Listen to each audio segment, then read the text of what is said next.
Okay, welcome. I'm excited to hear about accelerated second language acquisition from our team who've gone into exploration mode to sort of look into this, and then we'll talk about it as a group after they're done and just sort of again see like how does this, what are the useful areas of this, and how do we incorporate it into what we're trying to do. So take it away, folks. All right. Hukjungstuayu. I'm here to talk today about accelerated second language acquisition, and you can put the little registered trademark behind it.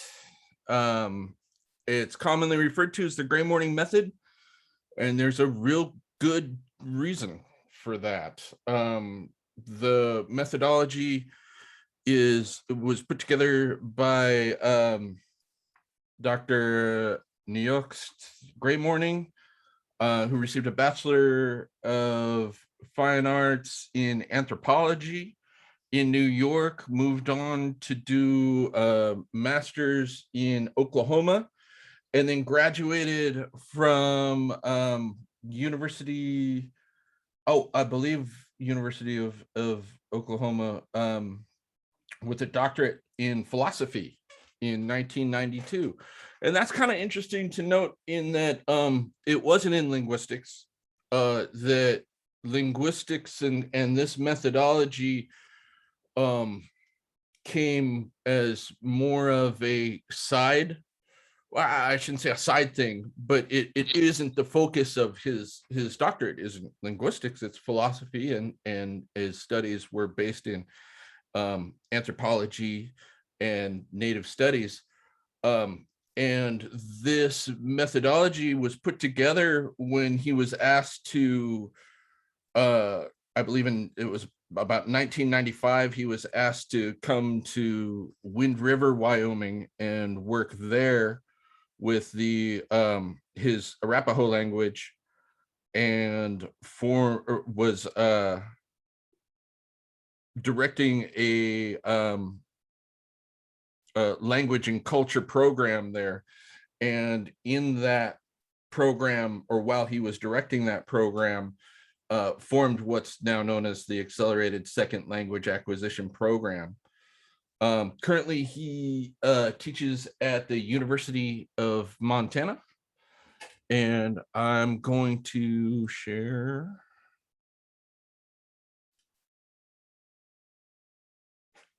Let me.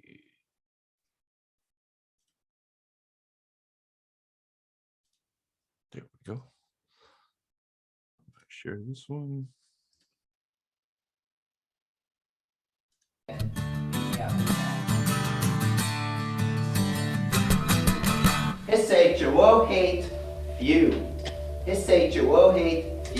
We invited Dr. Gray Morning to come to Canton and have a language class, and just by hearing it being spoken, we are learning.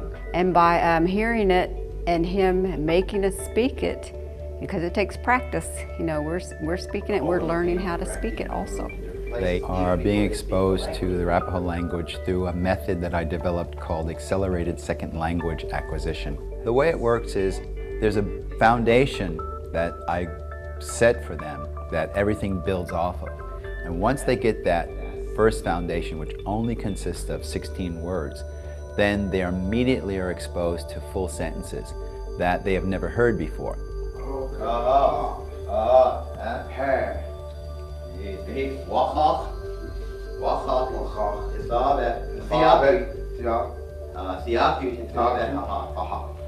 But then they realize that they can figure out and understand what these sentences mean. And each time that happens, it becomes more and more complex until they are doing things like today, where they're getting exposed to a huge variety of language.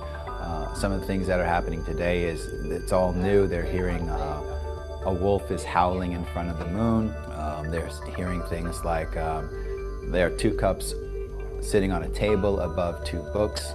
He uses a lot of visuals, because the idea is that if you see it and hear it, you're going to make the connection and you're going to understand it. It's coming fast, but we're learning fast also. He is making us not only hear it, but speak it. And that's what's going to stick with us, is speaking it.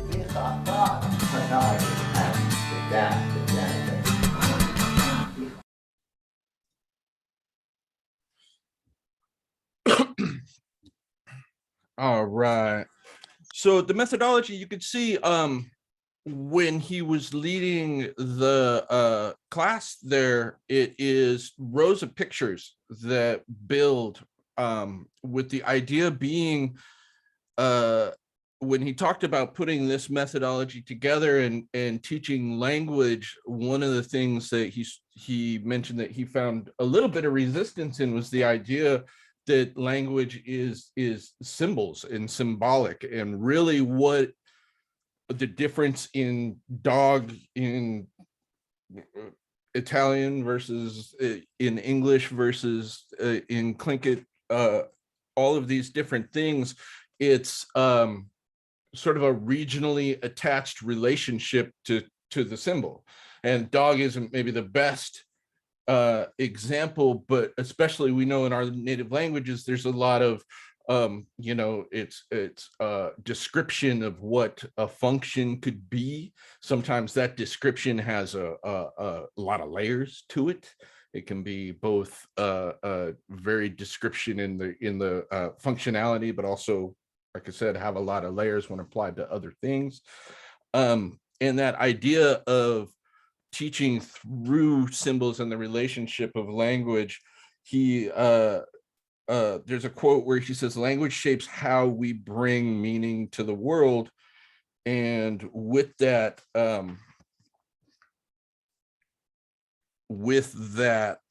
talking about relationships, he says, through interrelationships and how we label things, we're able to get the greater meaning of things. And that, and the actual quote is, language gives you the actual quote I started earlier was, language gives you the information about the world you live in. The methodology of using the pictures and leading people through the pictures, what he does is, as the leader completely immersed in language, there is no English in this, he will bring one person up, the rest of the people are sitting in the class, and walk them through the row of pictures. It starts with small groups, but it starts with 16 words in step one, and those are nouns, man, woman, dog, cat, goat, on. And he gives that just specifically in language, and has the learner that's at the board with him repeat after him, and then the class repeat after that all together. One of the interesting things about this methodology and where it separates it from teaching with pictures is right, wrong, good, bad. There's no encouragement. There's no discipline. There's no correction, and there's no encouragement from the person leading the lesson. So if I pull somebody up to the board and I give them 6 words in Samalyic and they nail all of them, I have to keep the exact same face as if they just butchered them all terribly. The idea of the cognition and the way that people learn in this method is not to be corrected and not to bring the car to a halt, but to keep moving forward and let them hear the rest of the class say it again. And I think if you are in, and it's not to say that if somebody is struggling that you can't maybe have that class repeat it more than once, but the idea is that it keeps rolling, and there's no correction and there's no encouragement. That part can be really, really tricky. I know for people who have tried to use this methodology to the letter, who are so used to encouraging people, who are so used to being like, zub and got it, even if they're a little off, the positive and hard encouragement and soft correction has been the tone for a lot of the language leaders that I've worked with. So it was difficult for them to adapt to a method where it's stone face whether they do great or whether they have a hard time, and let the language teach them. And that's a big point and a big quote from Dr. Gray Morning on this methodology. The language teaches them. They hear it from him, they hear it from the class, they hear it as it progresses, but he's never going to stop it and be like, no, you said dog wrong. No, you say jump like this.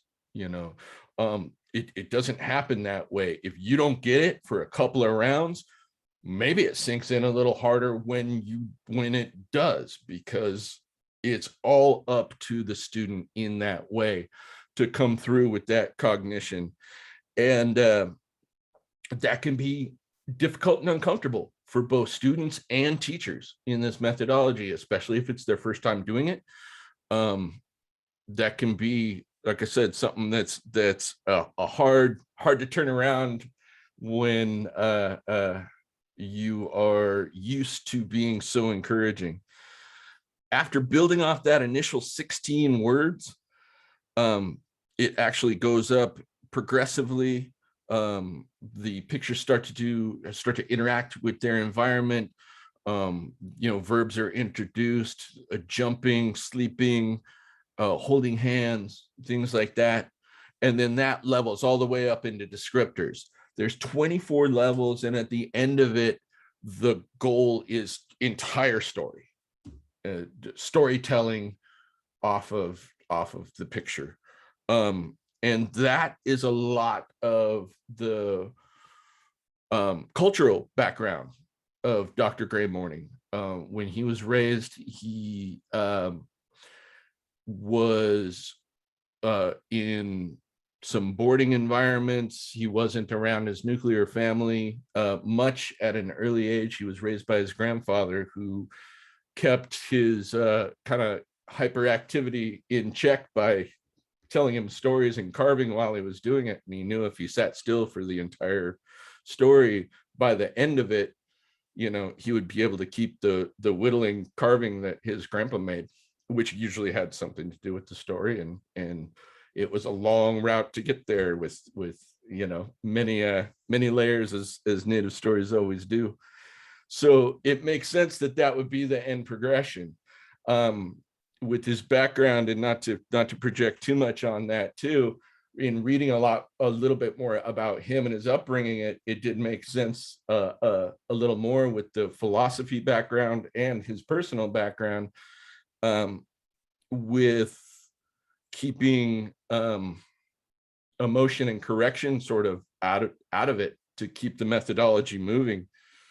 Like I said, cognition, that's the whole base of what this is, and it does leave it up to the participant, and that can be really, like I said, a little bit uncomfortable in how it goes, but extremely effective at the same time. There has been, I want to play real quick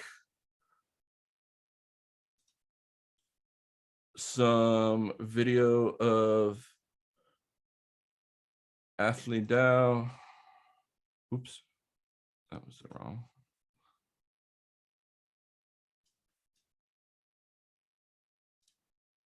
Oh, is that sharing?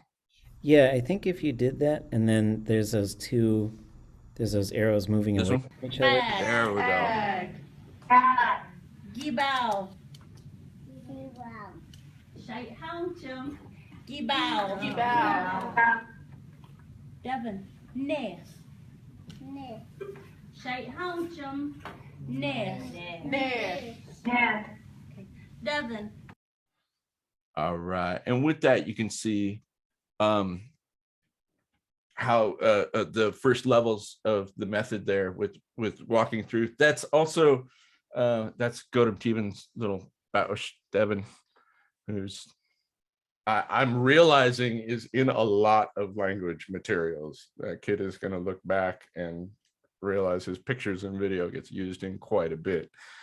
The methodology has gotten some resistance in academic settings. That's another area that I think has been a little bit of a sticking point with ASLA and Dr. Gray Morning is recognition within certain circles. And I have a video here that talks about that and the effectiveness of it, which speaks a little bit to results versus academic recognition. So I'm going to go ahead and play that now. And one of the problems with the standard language learning methodologies is that, one, they take way longer. I mean, when I'm sure that Neachet has already told you guys, the name of this is accelerated second language acquisition, and it's really important to understand that this really does accelerate the learning. How it accelerates how fast you learn this whatever language you're studying. The irony here about the language department not wanting to give Neachet any kind of like language certification for what he's doing is that if they were using this methodology to be teaching French, their kids would be exponentially more fluent in French by the end of their first semester than they are, I would guess, at the end of like 4 semesters of French, because the standard methodology isn't set up to actually teach you how to speak. It's only set up to prepare you to go to speak later when you go into a fluent community somewhere else. So, for example, my mother was a language major here, and she studied French, Russian, and Chinese, and she didn't actually attain, even though French was like her major, she didn't actually attain any kind of fluency in French until she went to France. And then, I mean, like, my mother was, or my mother, not her mother, jokes, it's our mother. My mother was really, really proficient in learning languages, like incredibly, she was just gifted in that way. And even after 4 semesters of French and reading in French and writing in French, she still was not a fluent speaker. Like, think about the amount of hours that she put into trying to learn French, and then it wasn't until she went and actually lived in France for 6 months that she attained any kind of fluency. And the reason I'm talking about that is because for most endangered indigenous languages, you cannot do that. There's nowhere for you to go. And in fact, we're actually incredibly lucky because so much of our confederacy is actually in Canada, and there are more speakers in Canada than there are in the US. But if we were the only group of Nichitapi in the world, we would be this close to just total erasure of our language. Like, we're actually lucky that we have speakers in Canada that we can refer back to, because right now I don't know if people at home, I don't know that they understand how serious the situation actually is, So I've taken Spanish, I've taken Latin, I've taken French, using standard methodologies, and when I say standard, basically I mean like you're learning through using English, and you're reading and writing and you're memorizing. And I tried to take Blackfoot in my mid-20s when I was working with a fluent speaker from Canada at home on the Blackfeet Reservation, and he and I worked for a couple months together and got absolutely nowhere. And we hit a point where we realized that, like, he just wasn't going to be able to teach me the language, and it was an incredibly frustrating thing for both of us. And the biggest problem was that he didn't have any. This is a guy that didn't speak English until he was 7 years old, and didn't move down to the U.S. until he was a lot older. And it's a guy he's one of those. I'm sure that like your communities and maybe have people like this. He was one of those guys who was a fluent speaker who had studied his own language as a speaker, if that makes sense to you. I've met very few people who had a better understanding of the Blackfoot language than him, and he just did not know how to teach it to me. And at that point, because you can't, like, it's like what Neachet was showing you guys earlier today. You have no idea how effective that is. You have no idea how much you would learn if you had just 4 to 6 more hours of this. You would know more. You would know more in Arapaho than you do, in your own languages, unless you're a fluent speaker right now. and that's a little bit embarrassing, right? And I feel like we should feel a little bit embarrassed, because it'll push us to work a little harder to um, you know, work on our respective languages. But when Haley says that I was talking to Haley the other night, she says she's in the other Blackfoot language class. We figured out how many hours she has spent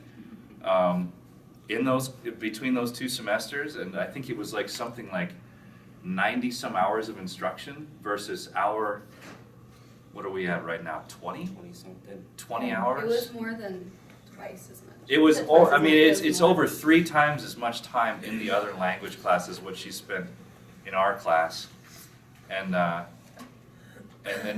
like you heard what she said, she already has a better understanding of the language. So when he says accelerated, it's not a joke.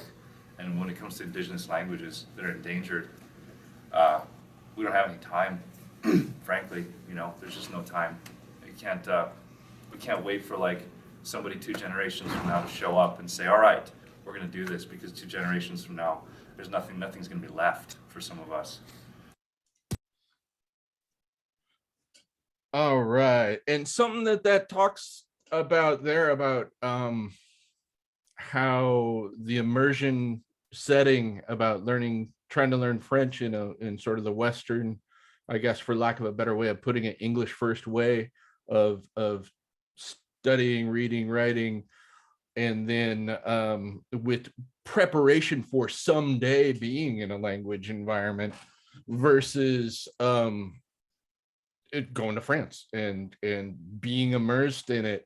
And I think part of this methodology and part of the discomfort in this methodology can be that it keeps moving without you and leaves it up to you to put together that cognition and put together the words and the meanings with the pictures and everything else, which models a lot more being thrown into the mix of a language environment that's not going to stop for you and explain it to you in English. You gotta stick and move and keep moving with it if you're in that environment. And how we don't have a lot of our native languages don't have that sort of geographic language cultural homeland to go to where these resources are. So this sort of methodology, being able to get across some of the effectiveness of immersion, but in a disciplined sort of presentation way. Let's see what else. And that's part of the like letting the language teach you. I have talked to a couple of people who have taken workshops with Dr. Gray Morning on teaching in this methodology.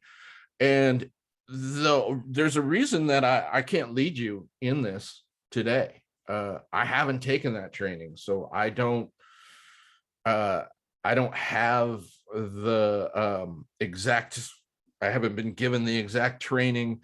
And if you have taken the training, there are non-disclosure agreements. There is a lot, you can't videotape yourself doing it. You couldn't advertise yourself for a community workshop. You can't, profit in any way, which is sort of that's an easy enough one when it comes to ownership, if you're legitimately profiting directly from somebody else's work. But there seems to be extra layers with Dr. Gray Morning's methodology. Like I said, there's ASLA has a registered trademark behind it. And it is really difficult to separate the methodology from the man by design. While that can be really off-putting, and I know my initial gut reaction was sort of perhaps that speaks to some ownership that speaks to ownership of the methodology in a negative way, along with stories that I've heard. And I hate to say that, but it's true. In a video I watched of Dr. Gray Morning talking, he talked about how his grandfather took him to a pond and threw a rock in and watched the ripples, and he asked him what happened, and he talked about how the ripples went out and how that small thing affects greater things and all this other, or not, I don't know, all this other, I don't mean to sound dismissive, but that was the simple moral to the story and how that really affected him. At the same time, I know more about Dr. Gray Morning and his personality than I do his methodology. It's hard to separate that.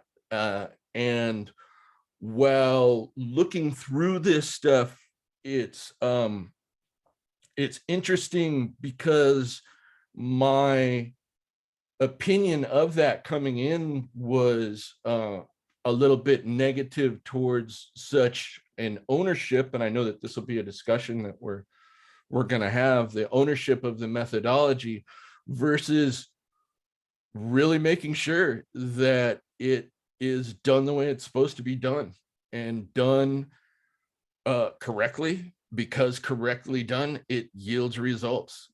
When I talk to people who've taken this workshop, and I ask them about how it was, they might describe him in a personal way as not maybe favorable, but the methodology itself, they would take it again in a second.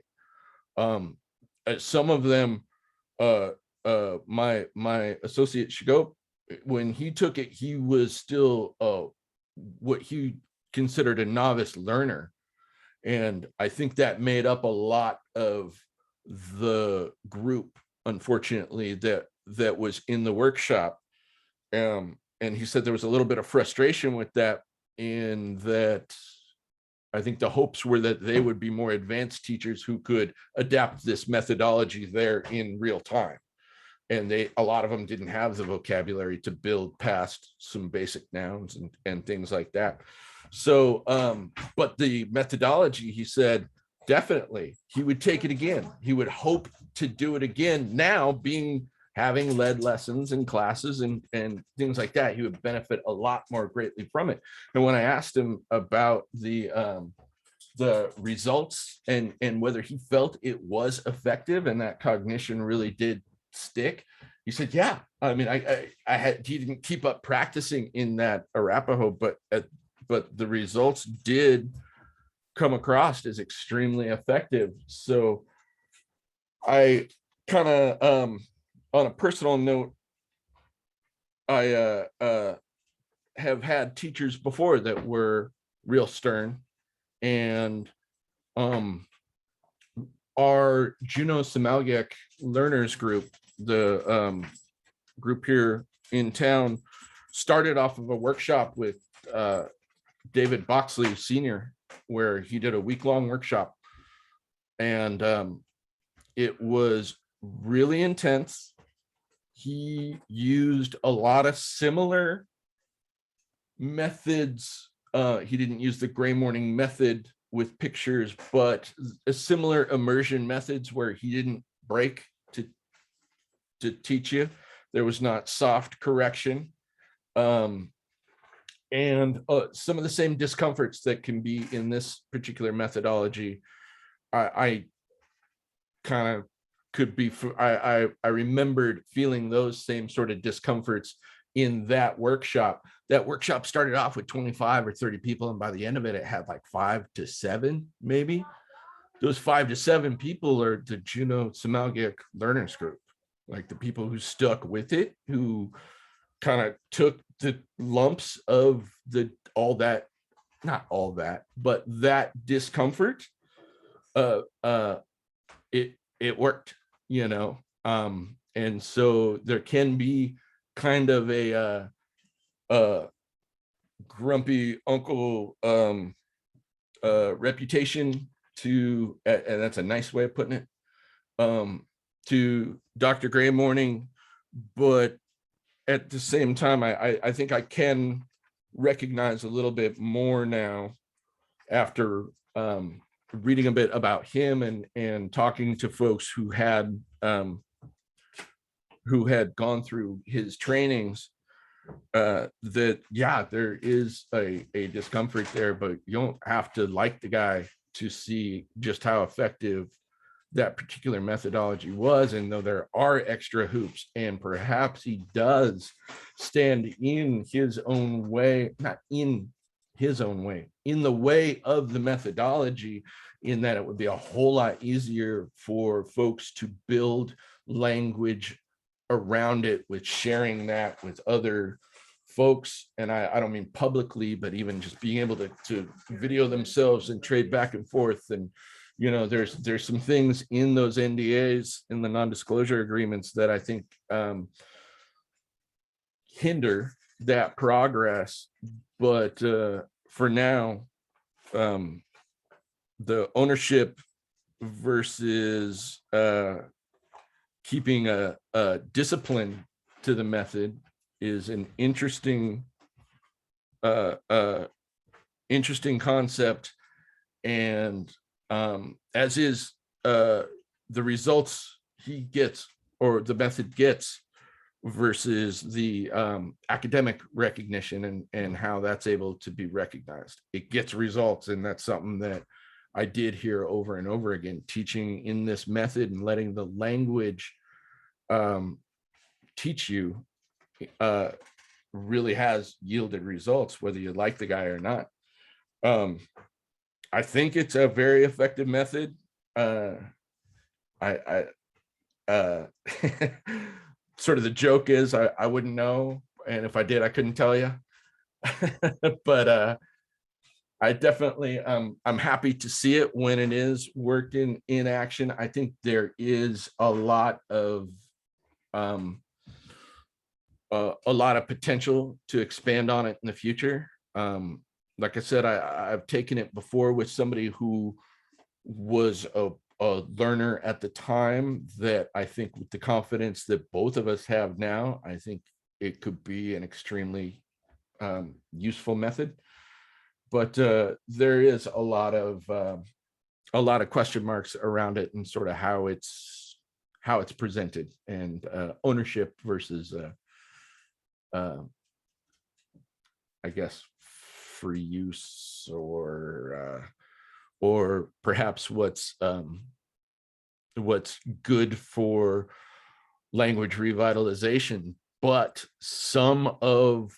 and I would kind of argue that, and not forcefully, but kind of argue that the differences and the things that he is holding fast to and keeping a tight grip on is what separates it from learning with pictures.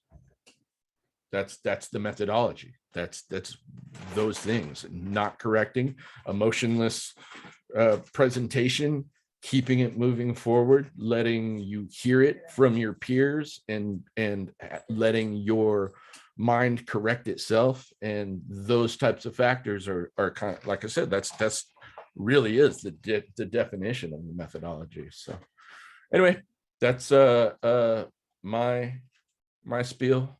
Direction. Thank you, everybody. Especially thank you to Godem Teben for video of Ashley Dow and her bows running through the method. All right. Goodness, geez, thank you. This is Lyanna Ursani. I am not as equipped as my counterpart there, but I'm going to let you know what I'm doing with this part here. Accelerated language learning. I took a class on it back in the early 2000s. And so in reading and doing research on the gray morning method, again, like my partner here said, it's really hard to gain access to the curriculum and everything. So to cut things short and to get right to the point, what I do usually is I integrate a lot of pictures and words that kind of move into a phrase that students can use immediately.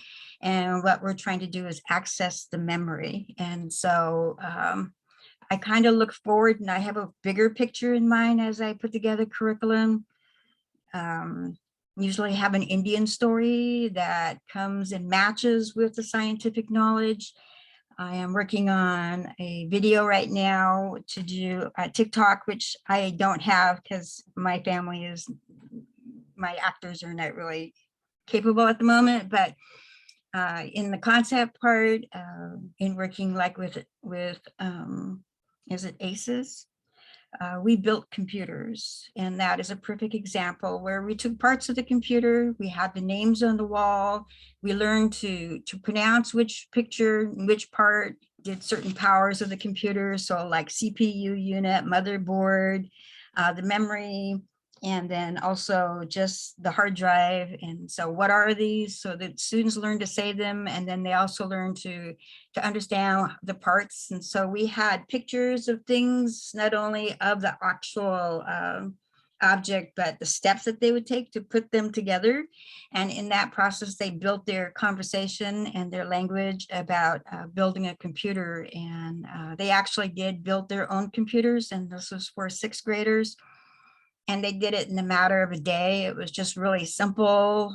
Every step was outlined for them. And as they were done, they were able to talk about it exactly, about how each part played a power or had a certain specific purpose. And then also we matched it with a story. And this was up in Anchorage, so I don't have a story. I don't want to use their story. But in Juneau, if I were to match it with something similar, I would use a story that's online, and like the parts of a salmon. Why does a salmon turn? The tail, what power does the tail have? What power does the stomach have? And what happens with the nose, with the imprinting? And then I would match it to the parts that came to the computer parts. So for me, what I'm doing is I'm accessing the memory as well, because we're all really good at remembering stories. And so it's not that we can study a language, but then we want to be able to use a language. And so in this part, we're actually touching the parts. We're putting it together with the words. We're forming the sentences. And then they were actually walking out with a product that they would always remember. And I think that helps with the memory too. You lose your keys or something and you backtrack and you start touching different places, your hands have that memory. And so it goes back and goes, oh yes, I know exactly where I left it. And I think that helps too in the memory of the Tlingit words or any kind of words that you're building. And so I think he mentions a little bit about that they only do some of the teaching for a while because they wanted the knowledge to germinate or to just go back to its prior knowledge, giving it time to work.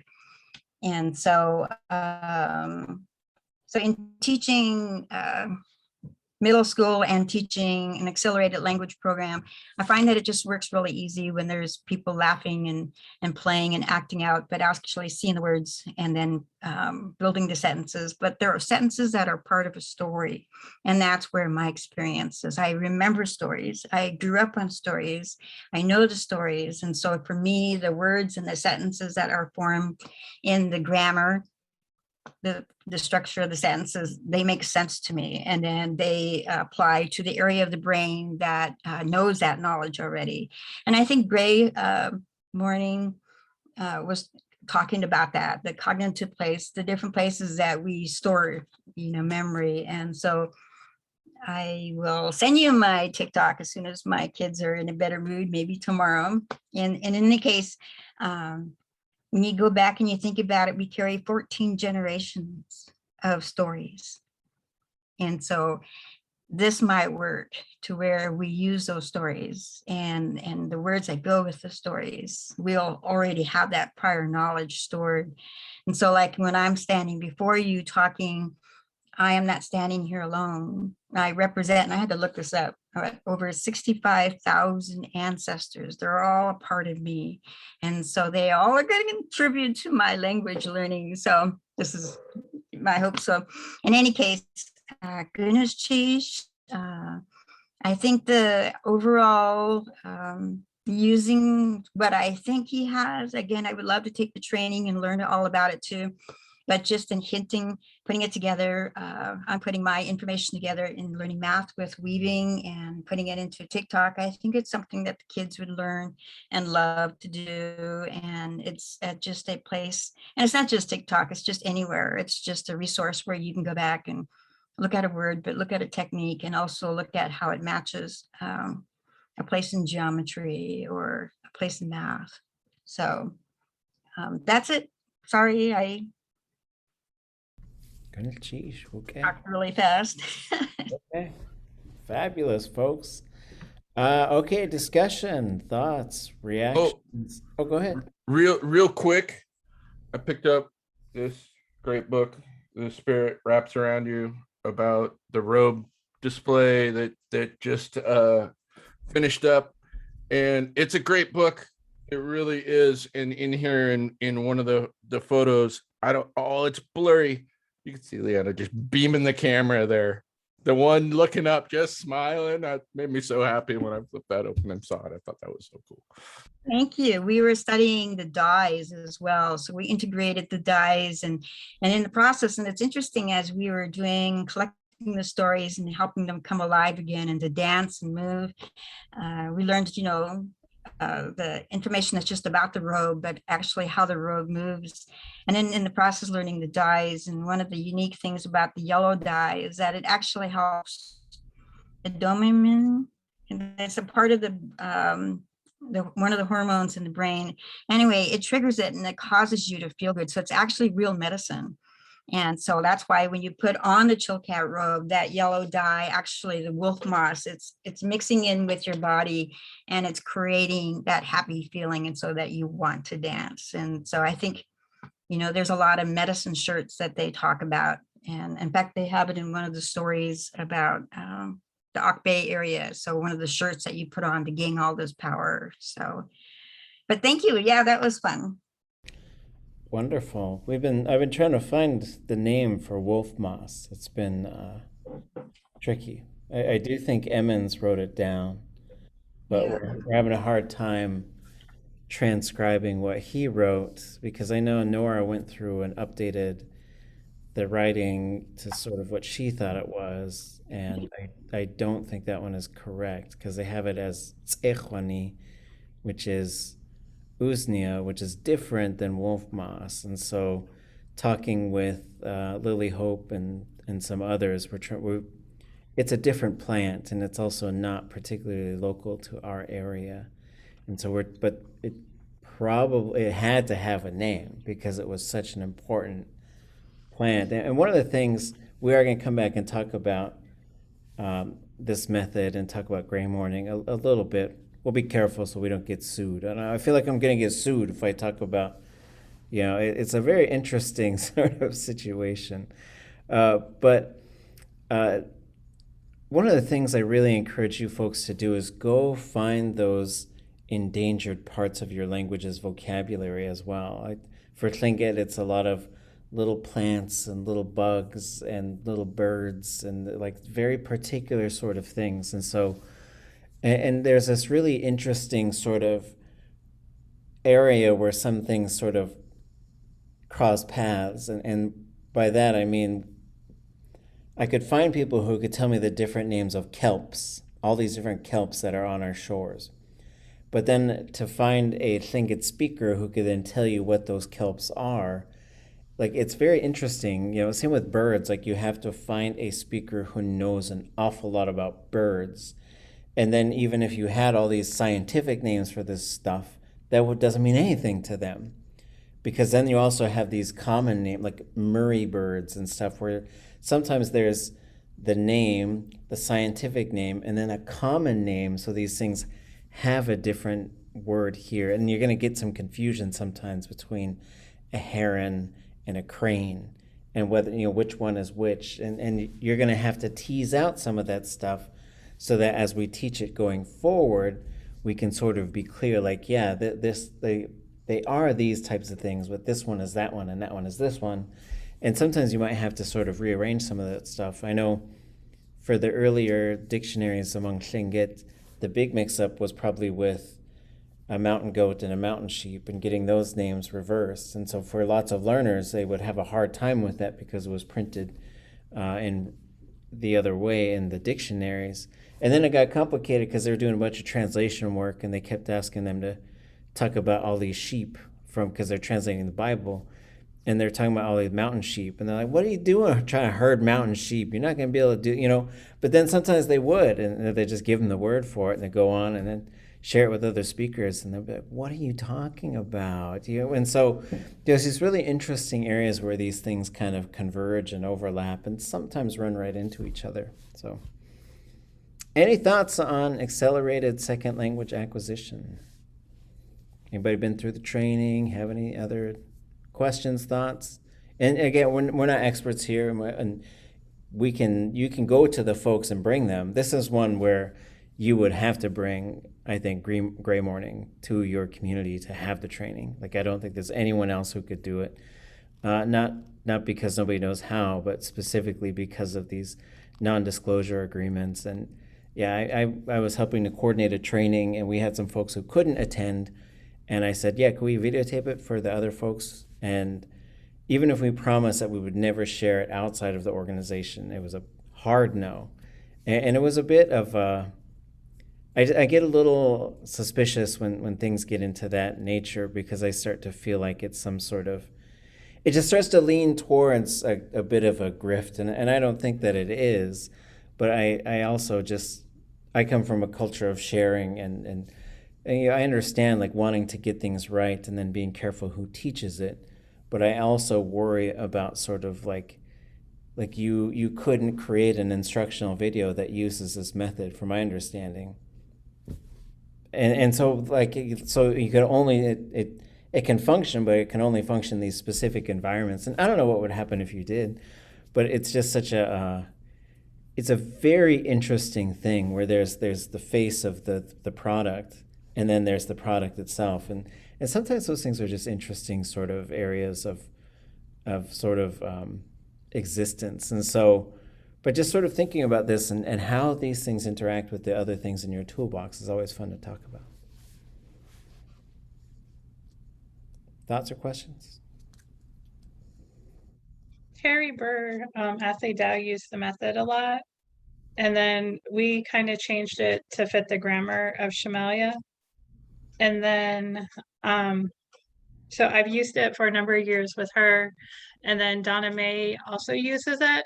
And she really evolved the method where she puts the number, and then she puts 2 pictures in the box, left, right, and what color. So when she asked you, when you go through it, you have to know the Shamalia number, the color, and if it's left or right. So I kind of moved that to my cocky high school class when we use the method. For me, as a learner, it's really built my vocabulary. But there's always that the orthography issue, so it doesn't really help with your spelling or things like that, like writing. But it does help build your vocabulary a lot.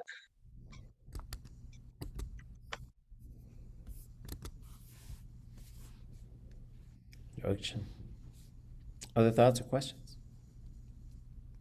It seems, it's strange. I think it's where kind of like these ideas of, it's a challenge for us to navigate the world of intellectual property and intellectual property rights, copyright ownership of ideas. And in many ways, a lot of those pieces of Western civilization and our society as it currently exists, I feel like are at odds with some of our cultural values and practices and ways of being.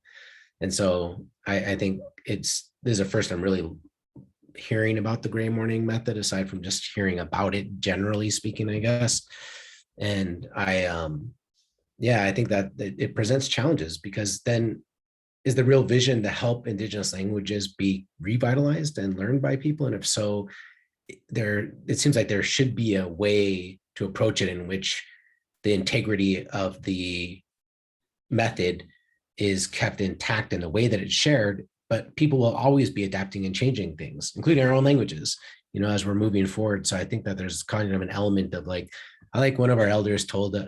of our elders was giving me advice at one point in time some years ago. And he said, it's just not always our way to try to control everything and everybody, around us. It's just like, this is not the way that we function. And it's just more like allowing people to be who they are.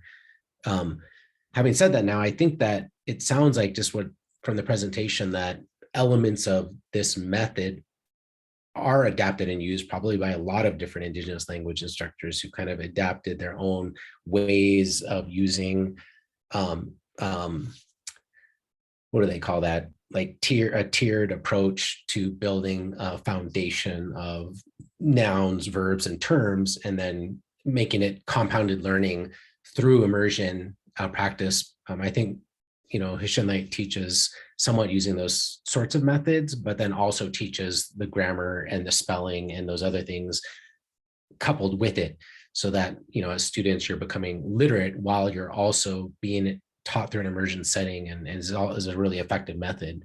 So anyhow, those are just a few of my thoughts, but I absolutely agree. Like the use of pictures and building a foundation of words that you just build upon and rapidly expand, does that method, whether you call it gray morning or not. It seems like a lot of people are doing it, but it's not really called the gray morning because they never went through his training. are able to be producing speakers who are at least able to have conversations after 1 year of study, which is, really helpful, because if you can be speaking the language at a base level after 1 year of study, then you have kind of some tools at your fingertips to use to advance your learning to the kind of the next level. Yeah, there's a kind of an interesting pattern here as well, where if we sort of look at TPR and TPRS and where are your keys and ASLA, you can boil it down to kind of one person, which is really interesting. And so like you could bring that one person, and maybe there's a few of them with some of the others, but you could bring that person to your community, and you can sort of, for some of them, and for probably all of them, there's these sort of shared things where like, okay, we got to get a bunch of teachers together while they come in and talk to us about this method, and it becomes sort of another thing in your toolbox. And then after they leave, then the teachers can decide, how are we going to use this, and how are we going to sort of make this our own thing. And no matter what they say, I would just suggest, bring them, because they came up with some really wonderful ideas, but then take what they give you and just turn it into what works for you. I don't think they'll necessarily be coming after you. Like even though this one does have some more interesting sort of put the lid on it sort of tactics than some of the others, but I still think it's worthwhile to bring to your community, and then to also say, yeah, well, we took that and then we adapted it, and we paid you to come here. And so I don't fully understand the reasons behind it, but I also know that people do get ripped off too. Like that kind of thing happens. But it sort of feels like I was in a creative writing class, and this guy came and talked to us, and we're just like, hey, well, what are you working on now? He says, well, I don't want to tell you because you're going to steal it. And he was serious, and part of me was like, well, just hit the bricks then, and but also sort of like, these are things that I think we can also use for our own program to analyze, to make sure that we're not replicating some of these things that sometimes may feel unfamiliar or may feel jarring, and to make sure that we're working with our core group of foundational elders. And so from the perspective of Tlingit, we have foundational elders, ones who shared things with us that I think build the program. We have other elders who shared wonderful language with us, but maybe they had their own personal dilemmas and traumas and other things that they're probably not foundational to it, because they hurt people. And we watched them hurt people, and we saw them do it in environments of language learning and use. And so similar to that, I think there's going to be certain methods that sometimes do become foundational. And one thing I think with all of these is they do become tools, but I still feel like they're kind of tools to get you started. Like these are, they gain interest, they help to gain confidence, they help to keep you in the language. But at some point, you've got to get to the language itself, and that's going to take some other thing that I think you develop your own. And in these last 10 minutes, I want to share a couple visuals from something that I remember from Hawaii, and it has to do with how they teach their grammar. So one thing that I will point out is when you're learning Hawaiian grammar, you are learning an awful lot of Hawaiian terms that talk about Hawaiian grammar. So papeke and lala and po'o and po'opiko, and that they have names for all the different types of sentences. They have names for all the different types of verbs. They use this little octopus. It's a he'e.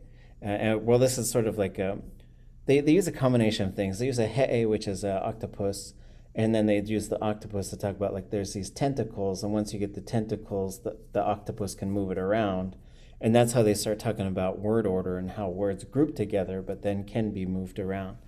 And then they use this to talk about the head of a sentence, the navel of a sentence, and then the arm of a sentence and a feather. And it's very interesting to me because it is it's from a Hawaiian language perspective, because everything they have roots back to Hawaiian words. And I think there's a real advantage here, which we don't have with Tlingit.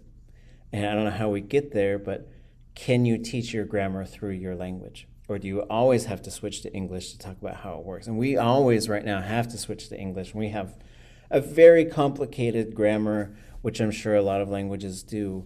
But I do believe Mohawk has done something similar. And so we'll look at that as well. And for future courses that we're running, and also for future activities, maybe there's a time where we bring very large groups together with multiple languages, and we bring in some folks to all do this stuff at once, and then we can sort of break off and talk about, okay, how do we take that thing and incorporate it into our language, because it has a whole different way of thinking and a whole different way of linking things together. And so as you sort of, and they're doing this year one, they know about po'o and piko and how these things generally work, and then and it gives them this sort of framework so that they can go back and they say, oh yeah, I see what you did, and they can make corrections also in that they don't have to break into English to make these corrections, which is pretty fabulous. And it's a pretty cute little thing too. Cute. Little thing that John Martin shared one time, and it is stuck with me.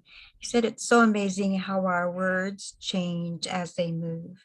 There's a word that is said right here, and then as somebody receives it right directly in front of them, and then as it moves even around the room, and it applies to more than one person, it applies to a small group, and it even applies to when it changes and goes around the room and somebody around the corner hears it. All that one word, and it just changes from where the word moves. And as I listen to you talk in grammar and talking about verbs, and I'm remembering John's words, and it makes perfect sense to me. Yeah, and then to sort of pull in a conversation in the chat as well, is we could look at Navajo for a series of our languages. And we can also, as we bring folks in, some of the things as you build these language programs, as you realize like, oh man, we got to do fractions. We got to do fractions in our language. We spent an hour today talking about fractions, and because the thing that we're trying to teach is beats and measures. It's for music, right? And so even all of our songs, you could code that in beats and measures, and you could write out the music, and you could write out the words. And so there is a Navajo mathematician that I met in Hilo, and they had talked about how they brought him over to help with some mathematical concepts that they're trying to sort of create Hawaiian language for. And then I think he had done a similar thing with Yupik up in Bethel. And so these are some things as well as we continue to like talk about and push for, and we have to make a big push at this next legislative session, because the election will be over, I think. I don't know how this stupid stuff works. Maybe it's still going. But regardless, we're going to have to get it on the table that we need to push for the statewide entity of language teachers and administrators and schools and programs, so that we can be bringing folks in for these statewide levels of trainings. Because and it's not like some of the languages are ready for different things. And so I think it makes sense to do it at a statewide level and try and bring as many people as you can. And some of them, even if they're not ready to sort of just start going off with math concepts or teaching their grammar in their language, at least they could be there for those conversations so that the conversation's already started for them.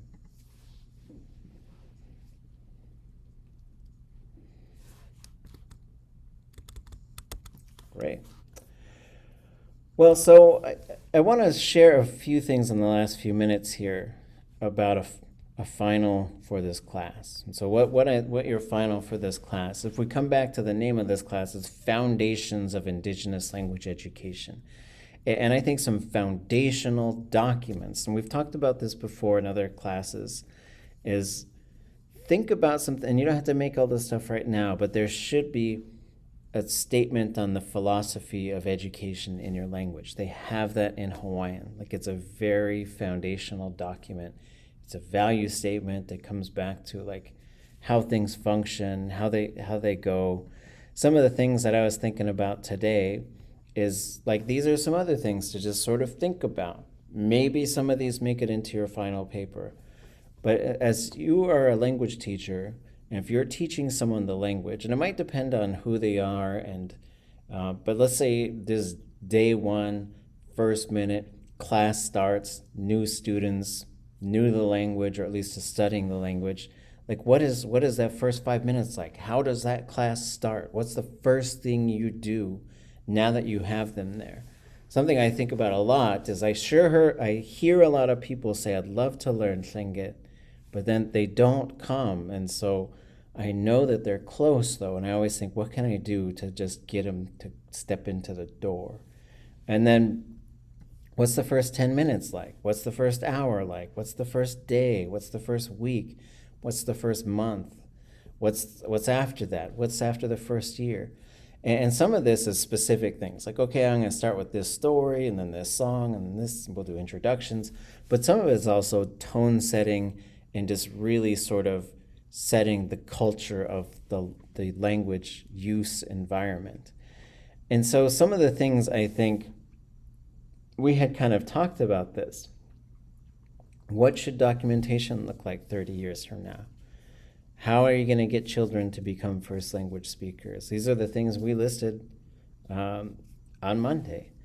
How are you going to build an economy around your language learning and teaching? Are you going to have a self-sufficient program?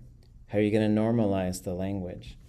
How are you going to go and build something so that it's essentially a series of franchises, basically, so that it's self-replicating, and it goes from a gathering to a class to a movement. You want to build a movement. And then how do you include, college classes for content, right? And then also, how do you deal with, do you have, ideally, and we're not quite there with Tlingit, but ideally we'll have students who graduate high school and they don't need beginning, intermediate, or advanced. They jump right into content courses. And so can you get a world ready for them? And then how are we going to put more of this into social media, mass media? And so as I'm thinking of these things, let me find my other... I think we should also be considering the ecosystem of our languages. So you're going to have language speakers, and maybe you'll have birth speakers, what we're currently calling fluent understanders, which are people who can understand the language, but they just have a hard time speaking it. Second language learners, and then new birth speakers. And these aren't ranked in order of importance. These are just sort of running through what you might commonly have, right? Starting with sometimes going oldest to youngest, and then preparing, like what you are doing for a second language learner who's just coming to your language is going to be different than someone who you're going to plop into a language nest and they're going to grow up in the language. And then sort of, I also have this other set of categories, like you're going to have folks who they want to live with it. They're ready. They will rearrange their life to fit the language into their life. But then you have folks who just kind of want to know about it and they're just going to sort of dabble. And then you're going to have folks who are ethnically tied to the language, but they don't want to learn it. And then you're going to have folks who don't know about the language, but they should know. And this could include non-Indigenous peoples who live on your land. And so I think you're going to have to develop strategies for all of these folks so that you can get them into the boat. And it's going to have to be this combination of things with showing them the good stuff, sometimes using some guilt and some doomsday sort of prophesizing, but then trying to be balanced with your approaches for all of this stuff. Because part of our goal is just shifting the entire culture of our people and the people who are around our people. And that requires pretty intense strategizing, and to make sure that you're not going to spin yourself in circles or burn yourself out or become a villain in your community. So, and I know that because someone talked to me and they said, you're doing to us what the boarding schools did to us. And that was me just trying to keep everybody in the language. And so, but that tells me that there's an awful lot going on in people's hearts and minds when it comes to this stuff. Yes, and so the other sort of thing is like as we bring these strategies into our communities, we need to be having lots and lots and lots of conversations. How do we combine this stuff? How do we execute it? How do we make sure that it's also our own thing, right? Because it can't always be someone else's thing that we're using to teach our languages. Good conversations, great job. We will pick up next Wednesday. So there's no class on Monday. I'll send out an email reminding folks. I'll have a couple of links of some cool films to check out between now and then. They're pretty short. I think one's 2 hours, one's maybe 1 hour. But it's just basically folks going around the world and looking at different language programs. And I think that gives us another thing to sort of talk about is how did they build this in other places, which includes in Greenlandic, where they have, everybody speaks there. I think 90-something% of people speak. And then also with Gaelic and Welsh and some other languages. So, Galchish, how Oikshin, Masicho, Anabasi. Do you have a second? Yeah. Okay, cool.